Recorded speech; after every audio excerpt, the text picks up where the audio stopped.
Is solar really worth it in 2026? A lot of people say solar is just a waste of money. Some people say the payback period's too long.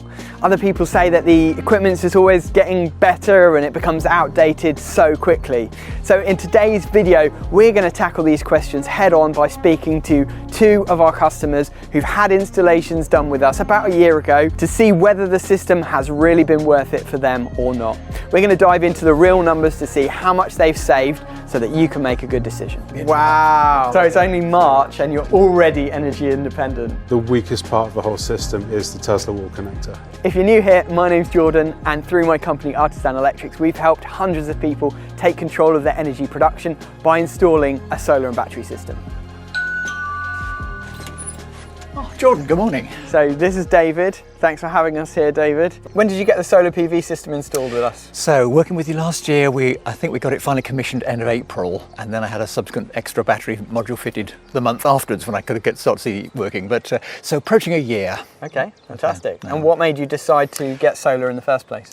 I'd thought about it long and hard. Again, I'd sort of spent so much time looking at all these sort of fancy apps for doing these sort of east-west analysis, working out we haven't got a south-facing roof, but actually east-west works quite well these days. Anyway, eventually got around to kind of finally being ready to afford this, and should have done it a bit earlier probably. By the way, just a quick thing, I've noticed that 70% of people who watch our videos haven't actually subscribed yet. So if you're enjoying this video, it would really help if you subscribe. That means you won't miss out on future content, and it really helps our channel to grow. Thank you. So, the ultimate question is, how much power have you generated with the system since it was installed? So, from the solar side, with the 𝐾𝐬𝐬 application working on this nicely, we're up to about 5.8 megawatt hours. Using the battery pretty heavily as well. Yeah. Again, just this idea of being able to do sort of good overnight low cost charge and then sell it back a good time of the day, or so again, electricity bills have dropped down to near nothing because actually it is during daytime I rely completely on selling back what I have spare, which with the capacity I have now works well. So because this is an east-west facing system, the east array gets morning sun and the west array gets afternoon sun, and you can see that really nicely demonstrated here in the 𝐒ِG Energy app. So this is the string that does the east panels, and you can see from about 8 AM it really starts to ramp up, but then it dies down a little bit earlier, obviously around sort of lunchtime, late afternoon, you're getting a lot less. But then the west array kicks in, really starts to kick off around lunchtime, and you've got that afternoon sun there. So obviously that's kind of exacerbated. In fact, the afternoon shading here of trees, it drops down in shadow and quite suddenly drops off rather fast here. So in the summer, that's a much better characteristic on it. Yeah, so it's obviously exaggerated by the fact that we're still in spring at the moment, but in the peak of summer you're going to see that a lot more clear, I should think. So here's August, and you can see a really good example of the east-west setup. So the east array gets sun quite nice and early in the morning, starts to dip off a bit earlier in the afternoon, but then the west array crosses over and lasts a lot longer. So that late afternoon sun right up until nearly 8 PM, the system's still generating in the afternoon, which is amazing. So overall you get a longer day of generation, which is one of the really nice benefits of an east-west facing system, and particularly as often people use a lot more energy early in the morning and later in the afternoon than they do necessarily at midday, because most people are out at work during the day. So an east-west system can be really good for that. So what's been the best thing about having this system at your property? I think particularly getting the battery system as part of the overall system has worked really well. In this case here, originally installed with 8 kilowatt battery. We moved from a 16 spec originally to 24, and that has now given me just what I need in terms of enough capacity to be able to kind of sell back in 3 hours when there's any capacity, and have enough to be able to run overnight. Now I know that not everything's always sunshine and rainbow, so have there been any downsides? And in terms of the actual equipment installed and so on, no.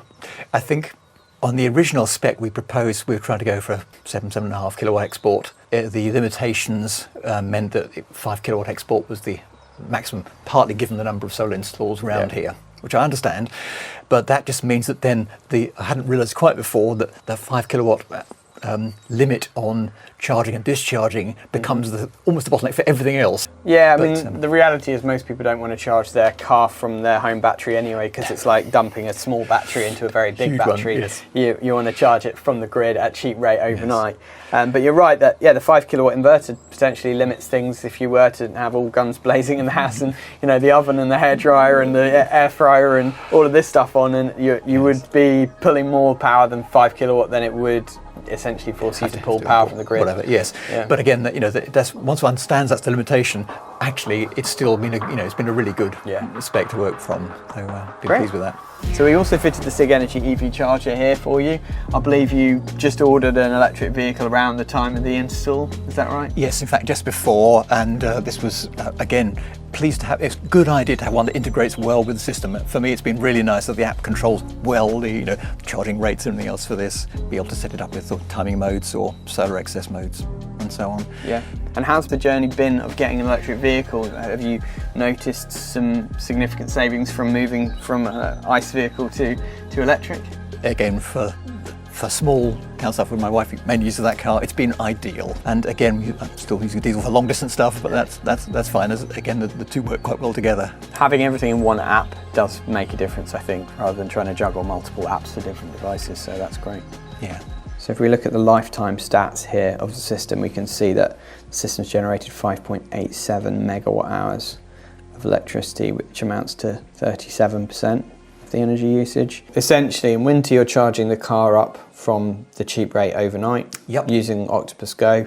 You're also charging the battery up overnight on that cheap rate, which is this. And then in summer, when you switch to Flux, you're trying to use as much of it. So you're trying to charge the car from the solar, charge the batteries from the solar, and then export any excess. So we installed the �SIG Energy backup gateway here.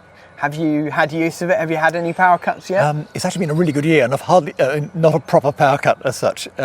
We have tested it to make sure, and again, so this was the slightly earlier version. I think the new one is meant to be much quieter. This has a slight hum to it, which is fine. We ended up building a sort of temporary wall to kind of pop it on, and that's been a bit of a noise from that, but it switches over beautifully. So again, I can, from working from home, the internet stuff just works reliably across that. The network doesn't collapse, when it's switching over the power. So it does, it's really good, efficient turnover, and we haven't had to rely on it yet this year, but again, it's been a good year for mains around here, thankfully. Good to know that it's there though, in case you need it, right? Yes. So the big question is, when it comes to savings, has it saved you money on your electricity bill? That's what everyone wants to know. It's still a fair payback time, but yes, but I think by about, I'm thinking figures for March now, it really is starting to break even. So I'm using more electricity because I'm charging battery things at night, but I'm using good low cost electricity. I'm hardly using any grid power during the day at all, which is ideal. That's amazing, and you're getting paid to export from your excess solar as well. So we're going to have a look at David's energy use figures now in the Octopus app and see how much have you actually spent and how much have you saved. So here's a quick look at the March this year. So again, this is on an EV tariff. Occasional intermittent EV charging, so we get extra sort of charging power here. Cost for the month, including all that, was about £78. And good news, it ends up with a kind of about a pound owed back to me at the end of the month in terms of the... so it's only March and you're already energy independent. Yes, and that's really relying more on the battery being able to do sort of, sort of low cost charge and discharge sensibly during the day. So we're hardly using any sort of grid power at all during the day, which is the right answer. Well, what an amazing result. The system has performed even better than I expected, and to see that east-west divide and the impact that it has is really, really cool. It feels so amazing to actually hear the words like this from customers who've used a system that we've installed. For me, I spend a lot of time in the office planning these systems, helping to design these systems and send the quotes, but actually seeing the real impact that it's had on our customers' lives over the past year is just amazing. That's what it's all about for me. And it's just super exciting and encouraging to see the result of this system that we installed 1 year ago.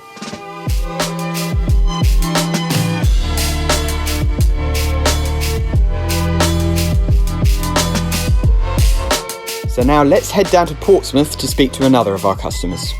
So Ian, we can see this beautiful solar PV system installed on your house. You got us to do it. Thank you for your business. When did you get the system installed? It was installed in April 2025, so that's about a year ago. And we're here today because we're fitting some more battery storage for Ian, but what made you decide to go down the renewable energy route in the first place? This time last year I was in the process of getting a company car, an EV, so I wanted to get an EV charger installed anyway. But while I was doing that, it was just like, well, we got all this roof space, south-facing roof space. let's make use of it, because the grid connection here is not 100%, and it would be nice to have some independence and resilience when the grid supply fails. So we've installed 30 solar panels here. They're 450 watts each, so it's a total of 13.5 kilowatt peak, this system. Quite big. And what's interesting about it is that we've got panels on the front, which is a south-facing roof. We've also got panels on the back, which is north-facing, and 4 panels on this garage as well. Each of those is connected to its own separate string in this Tesla Powerwall inverter and battery system. We've got DC surge protection for each of the strings. We've got our DC isolators and our AC isolators here, and we've installed 2 additional Tesla battery expansion packs today to increase the total storage capacity from 13.5 kilowatt hours all the way up to 40.5 kilowatt hours. But the question I want to know, Ian, is how much has this system generated for you in the last year? Well, in the last year, it's generated about 10.5 megawatt hours, or 10,500 kilowatt hours. So that's a good amount more than we've used. That is seriously impressive. So that means that, I'm guessing in summer you're exporting quite a lot? Yeah, well, we're at the end of March now, and we're definitely running at negative cost. And I expect that we'll run negative cost till at least the middle of October. Okay. Assuming that we have a reasonable year like we had last year. On an overall cost basis, would you say it's been a good decision? Yes, it's been a good decision in terms of reducing our power bills, and that's reducing our power bills at the same time as we got an EV, so it's kind of double win.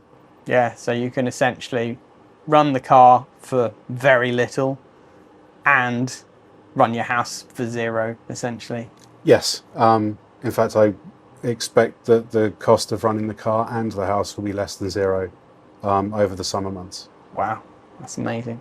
So no system is perfect, right? So what are the downsides? Have there been any downsides, or what have they been for getting this system installed? Well, the most obvious downside is the couple of times we've had a power cut, the Powerwall isn't quite quick enough to stop everything from rebooting. And I think that the weakest part of the whole system is the Tesla wall connector, because in itself it's not smart. All the smarts live in the Tesla vehicle. Yeah. What made you decide to go with the Tesla ecosystem? You convinced me. I told you I wanted a hypervolt.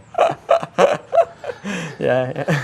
And irritatingly, you gave me an answer that was really hard to argue with. You said to me, there is value in having everything in the same app. If you're getting a Tesla car and Tesla batteries, there is value in having the same app for the charging aspect as there is for the battery management aspect. Yeah.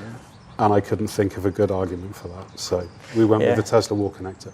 And it's funny because the reality is that with the Hypervolt, although it does sort of solar charging and battery charging, you have to fit it upstream of the battery so that it doesn't drain the batteries into the car. So at least this, you won't have the problem of draining the batteries into the car, which is obviously not what you want to do. But yeah, there's, like I say, there's no perfect system. There's always a few little compromises, unfortunately. But it's really interesting to get that realistic feedback after having used the system for a year. So, from what you mentioned to me earlier, you got this done, not necessarily to be all green and everything, but for some other reasons. What has been the biggest benefit for you of having this system installed, would you say?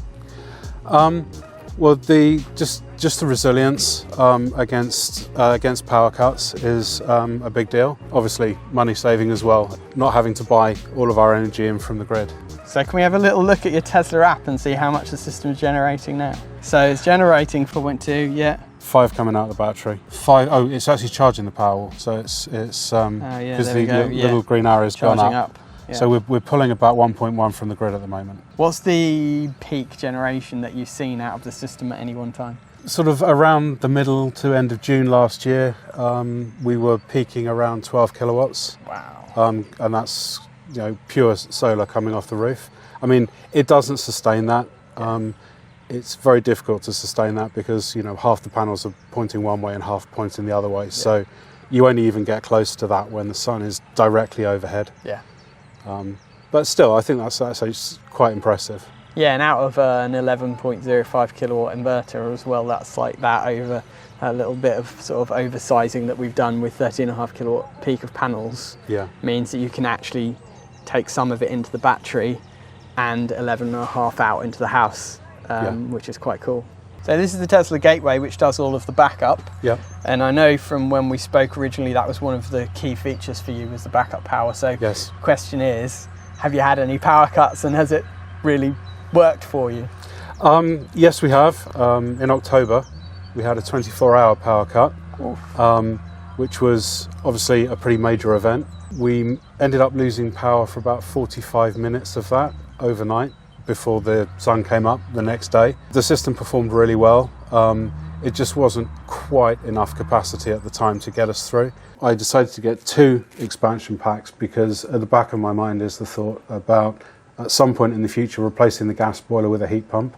And those things love energy. Hopefully this gives us a little bit of future proofing. And I know in the Tesla app you could set a kind of a backup reserve percentage. So have you set one? What have you set that at? Generally we run at the default, which is 20%. On a really cloudy day, the battery will deplete till it gets to 20%, and then it will stop discharging the battery, and you'll start running the house from grid. The idea being that if you lose grid service, you've got 20% of what's in your power wall to run the house until grid service comes back. And now that's tripled. That 20% is now a lot more capacity, isn't it? So that should tide you through any future power cuts. Yeah, we might drop that down to 15% with the additional capacity. In terms of how you actually use the system on a day-to-day basis, what's your kind of modus operandi? Are you maximising self-consumption? Are you charging up on cheap rate? Are you on some kind of special tariff? Well, we're on an EV tariff from Octopus, their Intelligent Go tariff. So charging up overnight, both the EV and the Powerwall is pretty cheap. During the summer, I usually just have the Powerwall set to self-consume. So it'll charge up during the day on solar. It'll deplete overnight. During the winter, I found it's much better to charge the Powerwall as soon as cheap rate starts, let's say 11:30, and run the house off the same grid import energy until cheap rate ends. But it's still a really effective way to save money, because even during December, January, we were very rarely having to buy peak rate or normal rate electricity. We were running everything off of cheap rate. Everything else is taken care of by the Tesla software. Amazing. So Ian, the final question I've got for you is, after all of this last year and the installation, would you recommend for your friends to get solar? Yes, I would, but I would recommend a battery solution before solar, because I think there's much more capacity to provide resilience and to save money compared to just solar on its own. I like that answer. That's a great suggestion. So I hope this video has been of benefit to you. Is solar worth it in 2026? Well, I'll let you make the final decision, but for me, it's a no-brainer seeing the results that we've had for our customers here. And of course, if you'd like a quote from us, there'll be a link down below where you can find out more. But either way, thanks for watching, and we'll see you on the next one.